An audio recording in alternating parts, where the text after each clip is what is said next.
बिस्मिल्लाहिर्रहमानिर्रहीम। अस्सलाम वालेकुम। क्लास 1 अपना सोल्ड सिलेबस ओपन करें।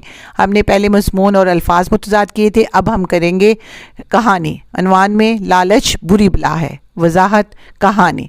उसी तरह नीट राइटिंग में एक कुत्ते को कसाब की दुकान से गोश्त का टुकड़ा मिला। कसाब कहते हैं गोश्त बेचने वाले को, जो गोश्त देता है उसे कहते हैं कसाब।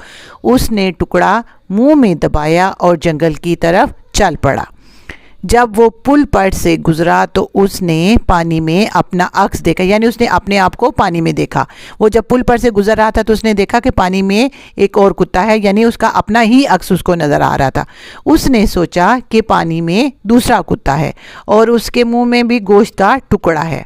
उसने टुकड़ा हासिल करने के लिए मुंह खोला तो उसका अपना गोश्त का टुकड़ा पानी में गिर गया। यानी उसने समझा कि पानी में दूसरा कुत्ता है, क्योंकि मैं भी उसका गोश्त का टुकड़ा वो भी हासिल कर लूँ। उसने मुंह खोला और अपना ही गोश्त का टुकड़ा उसका पानी में गिर गया।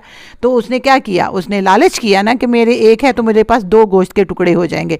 तो इससे उस लालच के उसको क्या सज़ा मिली, वो जो उसके मुँह में गोश्त का टुकड़ा था वो भी पानी में गिर गया और वो उससे भी गया, उसको वो भी ना मिला। तो इसका नतीजा क्या निकला, लालच बुरी बला है। तो आपने इस काम को नीट राइटिंग में करना है और याद करना है। ओके, अल्लाह हाफिज़।